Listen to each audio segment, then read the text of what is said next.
Allison, welcome to Bossy. Hi, thank you for having me. Of course. So, okay, if you guys are not familiar with Allison Ellsworth, she is the co-founder of Poppi, and I like to think about Poppi, it's like the Gen Z cool kids soda. I don't know if you think about it very Love differently, that. but that's how I think about it. So it's like a probiotic soda that helps with your gut health. And I've also heard you say, Allison, that like Poppi is a TikTok first company. I know you guys have like a ton of likes and followers on TikTok. So I want to talk to you today about how to go viral on social media or how to get attention and make social media work for you. Because I have a confession. I'm like super confused about social media. Like I feel like I can feel myself getting old. I don't feel like I understand it anymore. Like everything's changed. It used to be that you had followers and the platforms would show your posts to the followers. Now that sort of happens, but it's more about getting reach and attention for people who are not your followers and like making viral worthy content. So I'm curious to hear from you, like what are some tactical things you've seen change on social media? Like have you seen it change over the years? Totally. So funny. And by the way, you're not old. I am old and I am a social media girly and I get it. So it's ageless. No, what I love about it is I do feel like I kind of was super into social media previous to like what TikTok is today. So I Yeah. love that I could speak about the evolution and the change. And it kind of goes back to how I started the company. So Poppy launched March of 2020, right during COVID. And Yeah. if you think of it, that was just the time when everyone was getting on TikTok. And, Yeah. the first Everybody two is like years. quarantined and just on their devices. Yeah, and it was like this almost new consumer behavior that had never been seen before, and everyone was just like acting really differently. I think that there's a lot of things that lined up to make it as big as it was, and why we are so successful on the platforms. Yeah. And just for context, we started posting pretty early, as we were one of the first brands to get on the platform to kind of try to figure out what was going on. And for context, I Mm. swear, like when I first started. I was doing like recipe videos. I was doing dance videos. I was doing day in my lives. I was trying to figure out what could break through as a brand on the platform, or just what I love to do is what I call edutainment. So it's education, Yeah. entertainment. And so I had a video go really viral. And what came down to is one of the videos, my first video that went viral, I sat down on a Friday night. I had no makeup on. My hair was wet. I just got in the showers in my PJs. And I just told the story of why I started Poppy and my Shark Tank journey and 5 grams of Yeah. sugar in our product. And it was really authentic, real. So that's first one of my biggest pieces of advice, especially per platform, is to find what works on that platform. And for that, I went to sleep. I woke up. We'd gone viral, with millions of views. We'd sold like $100,000 on Amazon that night while we were sleeping. The grocery Wow. stores were like cleared out. And that video now has 150 million views. On top of it, I have like 2 billion views on TikTok. Oh Like, my it's gosh. wild. So I Okay, wait, just want to this like lay video. the ground of why like we're here today and talk about this as well. Like, I'm not just like, Yeah. I've had a few likes. No, no, no. You have far more than a few likes. And so you were talking about how you've seen a change happen like over the years and maybe Yes. even just outside of just TikTok, because TikTok is relatively new for brands to be on. But if you kind of come up and look for air at the landscape, you feel like things have changed or it's relatively the same in terms of how social It's media very works. different. So I remember when we first started, like TikTok was all about the grid. We used Planoly or later, and I would spend like 3 hours on a Friday night over a glass of wine, and I would like grid out how we would look. And I was like almost so Yeah. methodical with the vision and the high gloss. There was zero video 4.5 years ago, which sounds mind blowing right now. I think that there was no reels, there was no TikTok, right? I mean, there was like Vine and Yeah. stuff. And the way we look at it is Instagram is almost like your website. So usually when someone says, "Hey, Poppy, what is that?" They pull out Instagram, they look at you. Rarely do they do that for TikTok, right? Interesting. Yeah. So it's a place that the content should be a little bit more curated, a little bit more different. As far as I think, even if you're just like a creator or a brand, like it has to be content that's a little bit more of like, this is who I am. And people also scroll on Instagram. So people will scroll down And that's like a normal thing. Like go back a few weeks and see what's going on Instagram and like what does your bio say. On TikTok, it's a totally different behavior. You Yeah. can post 3-4 a day. One can totally bomb. No one cares because no one actually goes to your TikTok profile and scrolls down. So a lot of people get really caught up with how many followers that you have. But as the way the platform works, you're scrolling and you're liking right on the FYP page. Yeah. So worry about like, saves, engagement. Don't worry so much about your followers, right? Because some people can go really viral and not have a ton of followers. So it's just the behaviors and the way you're thinking of it should be very different. And I'm not a fan of using content on both from one. You have to be specific to that platform. So are you saying that like when we transitioned from Facebook and Instagram, for example, being primary platforms to now adding TikTok, that the culture was more about people going to your page then, and it's not that anymore is kind of what I'm hearing you say, but as we add TikTok, it really is not about having this beautiful curated grid at all anymore. It's just about the content is for not your followers. Okay, so I have a couple theories and things that I've seen work and not work, because this is something that like people are studying. I saw this interview with Stephen Bartlett, who has Diary of a CEO and podcast. And so he was saying in this interview that like what people can't see is the 99% of experimentation he's doing, like the tip underneath the iceberg, and that he will take clips of every interview and run ads to them, like 90 different segments of it, to see which part of the interview was the most interesting part of the conversation, so that when clips go viral, it's not just like, oh, it just happened. Like there's studying, there's science here. And I think that I'm learning more and more that like there is a art and a science to what works and doesn't work on platforms. You just touched on one that I want to talk about first, which is that like the messier the better. The messier the better. And on the flip side, I will tell you, Poppy's actually the total opposite. So I'm a really big fan of not testing, learning, and like getting too like in the weeds of like what's working or not. Like you're running a science experiment. I would be a billionaire if I could tell you how to go viral right now, right? Right. It's actually one of the most impossible things, because you can get so down into the weeds and spend so much time, or you could be creating stuff, posting it, and just seeing what happens.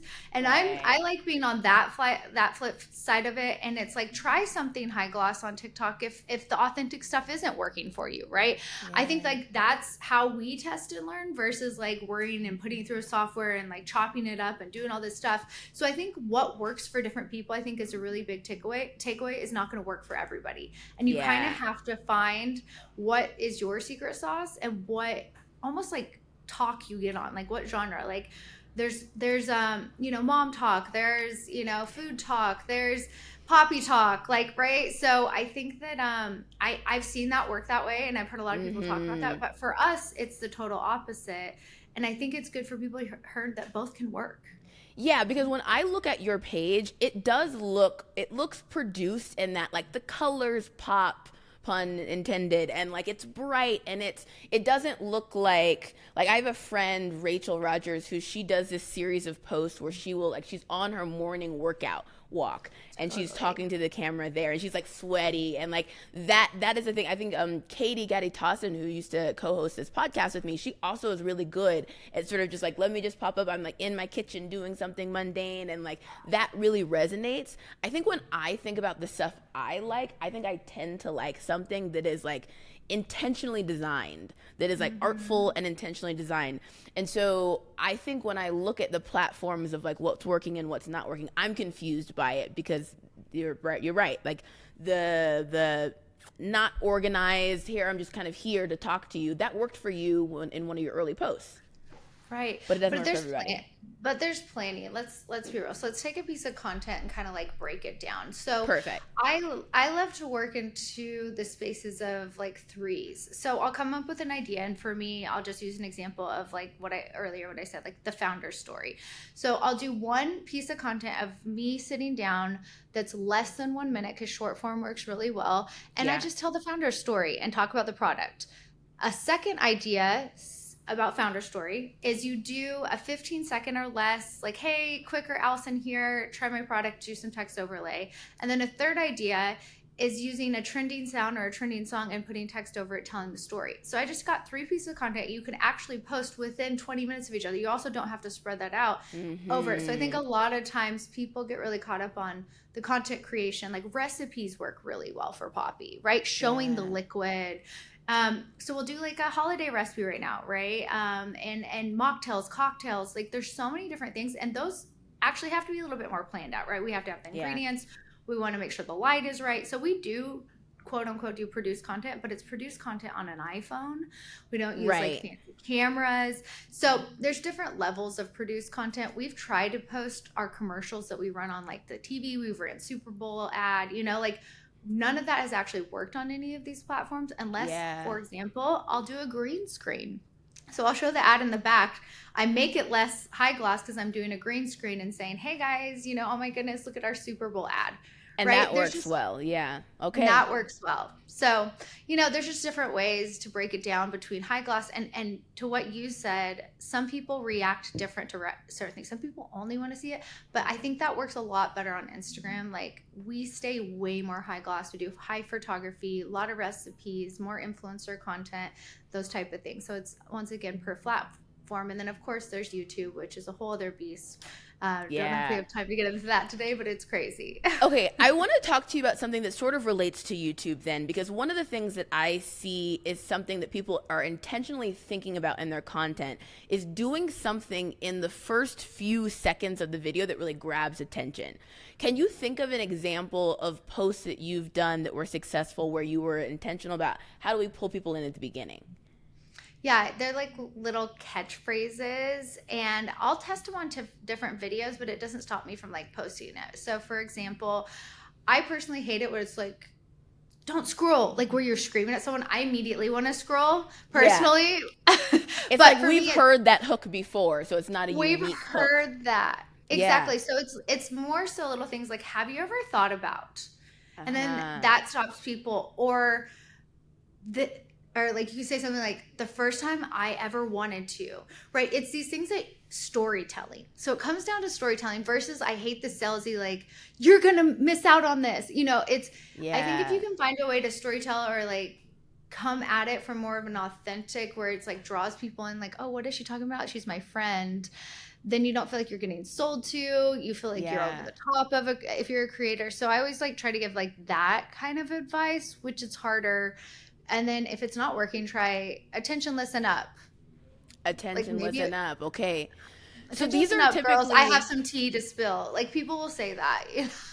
No, this is good. This is good. So these are called like hooks typically, right? Is what you call them? Okay. So the concept is that you start your video with a hook that draws people in, and then you can go into the rest of the content. And there's a really good example, and you're gonna totally relate this if you're on any of the platforms. This has nothing to do with Poppi, but you know those videos, the people that eat, and there's the cucumber trend that went really viral, and is what the cucumber guy would do. He would take a bite first in his video, and he'd go, and then he would go into, hey guys, I'm gonna make a recipe today. But every video started with him taking a bite and saying, this is good. And it was a reaction. Everyone's like drawn into, what did he just make? I want to watch this. So there's different ways. It doesn't have to be a word. Also just calling out. Okay. Anyways, I had to say that. No. That's really good. I've actually seen a handful of accounts because there's a lot of social media accounts that are showing what works on social media and doesn't work, right? And so I've seen some of them say like, here are some really good hooks. Like we've seen all those posts like that you could use to start your video. I even think, even if it's not a hook and something you say, I saw a video that was on the Poppi account. I think it was on their Instagram, and it starts with you like pouring sugar into this container of soda, like show how much sugar is in traditional soda by comparison. But the act of you doing something kind of outrageous of like pouring this extreme cup of sugar in, that was the attention grabbing in the first few seconds. Yeah, so comparison, it works really well. So us versus content is what it's called. So we'll do, traditional soda has 39 grams of sugar, Poppi has 5 grams of sugar, and you just put it on the screen and leave it like that. Or to your point, the video you saw, I was like, who would want to drink this much sugar? Ew, right? Yeah. And you're just like calling out like, ew. And then just seeing visually how much sugar is just really powerful. So if you can say it, bring it to life, any way you can compare. But I will tell you on TikTok in particular, they will suppress, if I were to go after and say a brand name like Us Versus, we're always really particular and not like putting down other brands or anything. So you want to work in generalities as well. And not you just had soda. I didn't know what kind of other soda it was. Yeah. But it did it grabbed my attention. And so much of what we're talking about is like, how do you gather attention when people are scrolling, probably on the toilet? They're scrolling their social media 100%. And like doing something else. How do you get their attention? Does it matter what you say after those first few seconds? Is there like a point where you need to like bring your energy back up if you kind of dissect what you're doing and what you kind of take for granted?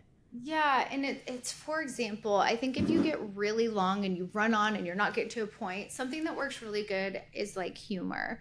So for example, you can have a piece of content that my creative director, she is from Manchester, she's from England, we have different accents, and we thought it'd be really funny and engaging at one of our Poppi events where I like say a word and she says a word in her accent, and they're very different, like Adidas, Nike, you know, like stuff like that. And that's a piece of content that can keep someone's attention because they're like, what is she going to say next? But we wanted to create it, even with the words we were saying. We did like a funny one at the beginning. We did some like ones that maybe people don't know, like a Poppi font is like Recoleta. She says Recolita, you know, and like little stuff like that. But then towards the middle, we started putting really funny ones back in because you want to keep people's attention until the end. So like there is different ways you can like structure content to like keep people. That's a longer one, right, that we were creating.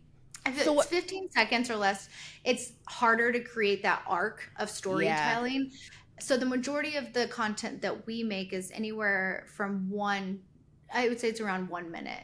So you do kind of have to think about it. But sometimes you're just talking. Like, but I'm hearing you say inside of that 1 minute, you just thought lightly about let's organize which words we say so that there's funny ones where in the part where we want to draw people back in to do some type of re-engagement. Is that what you're saying?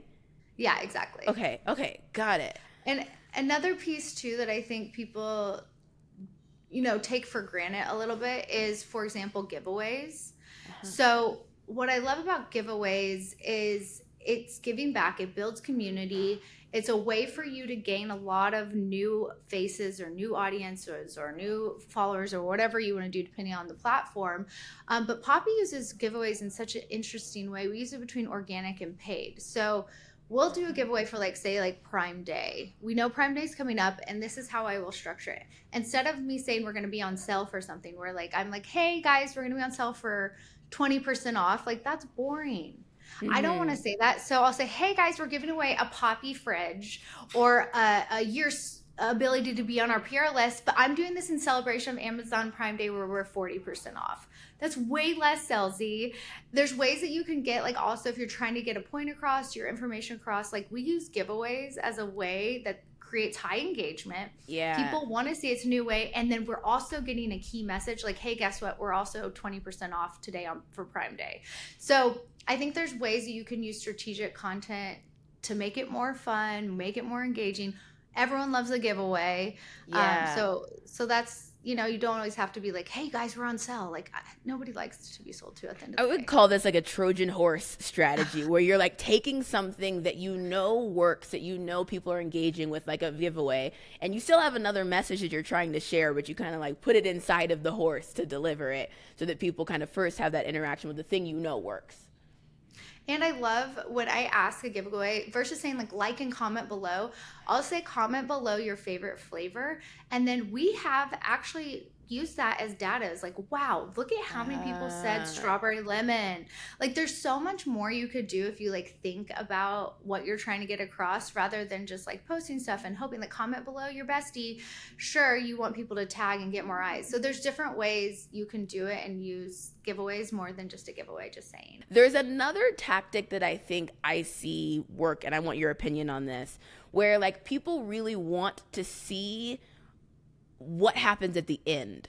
Like, if you can kind of like show someone a process or like give them a way to see the end result. Like, there's this account I think it's called like viralvideo.club, and they have like they highlight different like viral videos and why they worked and didn't work.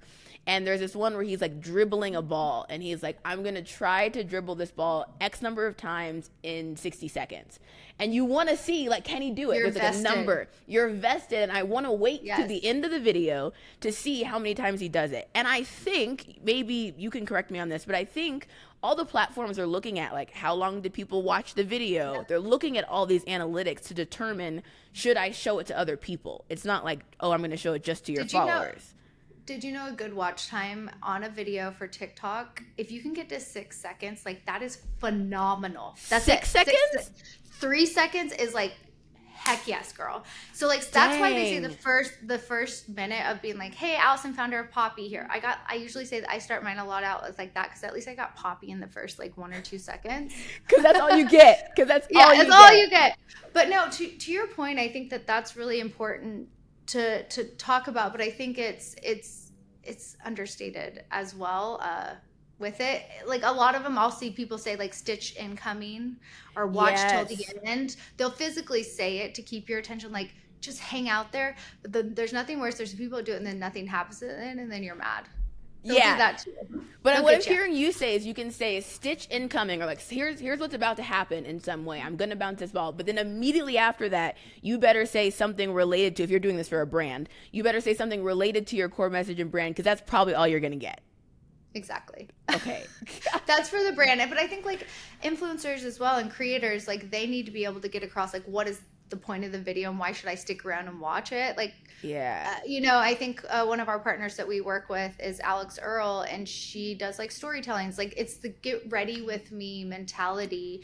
Yes. A lot of people do where they're telling stories while getting ready. It's almost like freaking like doing gymnastics. Like you're doing your makeup. Well, I've tried it before to edit it down to get a story. Like it's an art. It's actually it's hard to get under a minute and not do it for 10 minutes. Like get ready with me I love watching those personally too, though. That one's kind of like a combination of two different things I think I'm seeing work. Yes, it's the wait to see the end result. Because if you're like putting together your outfit or you're doing your makeup or whatever it is that you're getting ready, we want to see how it ends.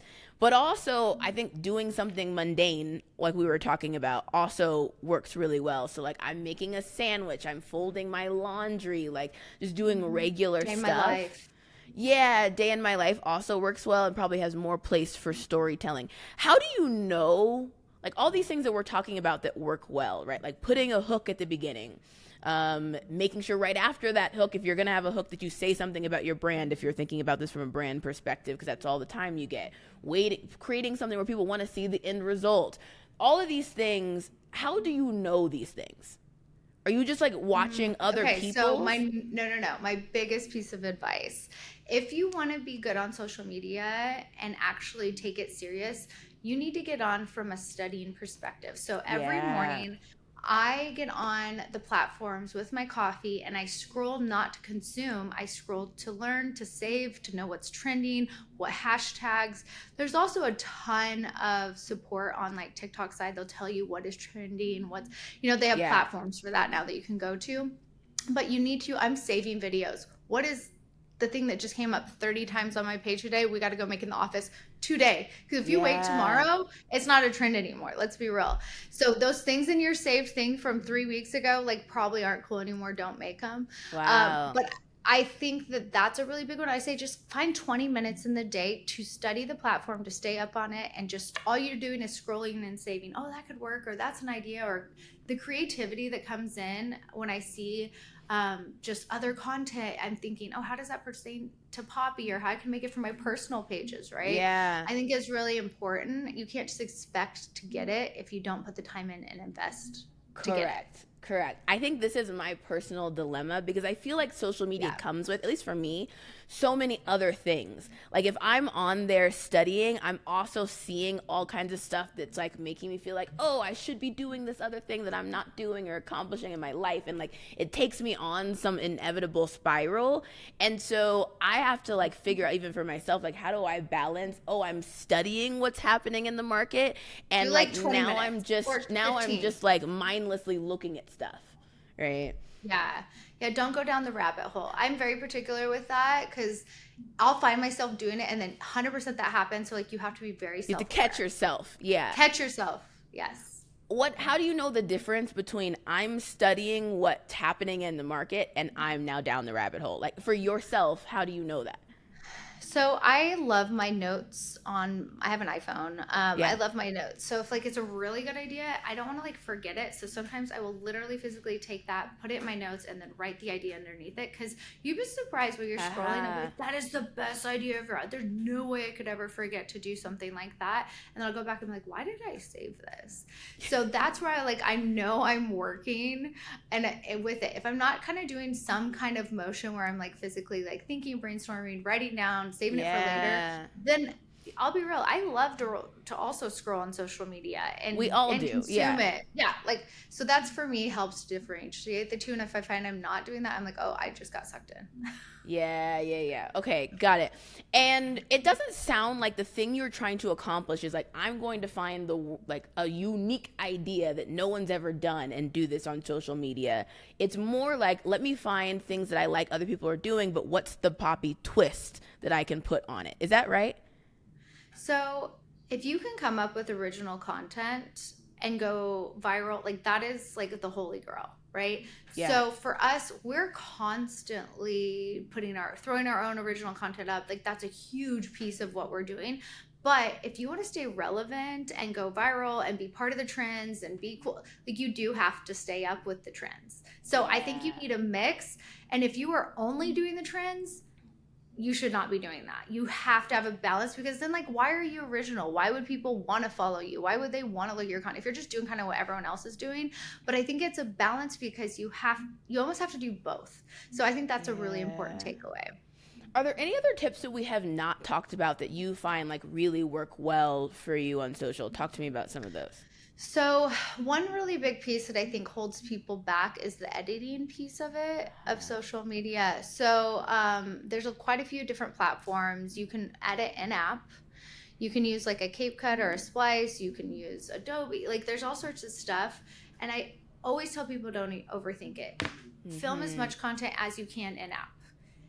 100%. They have a great feature now that you can save it offline if you need to redo it later. Right. So like for me, I think that's a really big barrier that I hear to people is like, well, I don't know how to get started or I don't know where to edit. I always say edit as much as possible in app. And I have this weird thing. And I think if you do as much more in app as possible, then like the algorithms like love it. But I don't know if that's I don't know if I that's think real, everybody's so. got their conspiracy theory about like if Like, I do this and I twist 3 times and then like I don't edit the post after you post like all these things, then the algorithm will Yeah, boost it. totally. And everybody's trying to figure out what the heck the algorithm is doing. Right.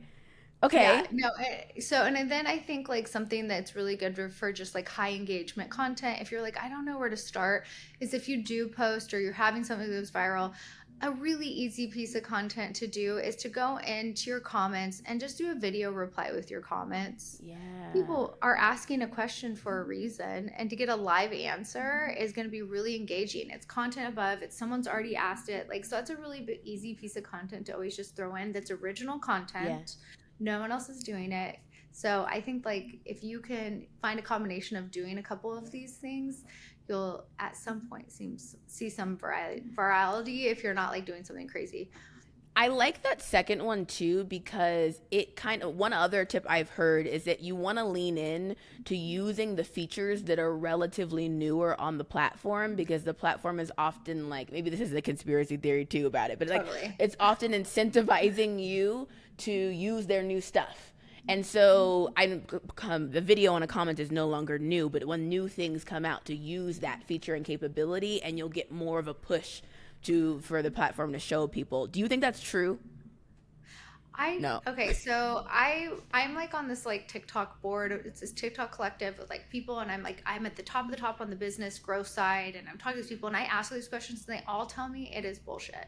It is not true. There's nothing, like they don't have time in their day to like worry about that stuff with it. Do we believe them? I don't know. Like that's what I'm saying. Like I'm like. Like tell me, because like for example, they were pushing lives really hardcore for a while, and everyone was like, go live, it'll help with your engagement, go live, do all this. And so what did we do? We went live. like we tried it, we were doing it. I, saw a little bump and I'm like, oh, is it from the live or is it from this video? So it's so hard. And Yeah. at the end of the day, I feel like if you just focus on the content that you think works, do what you think's right, like double down, recreate videos, do the stuff, be on the platform, study, do a variety of content.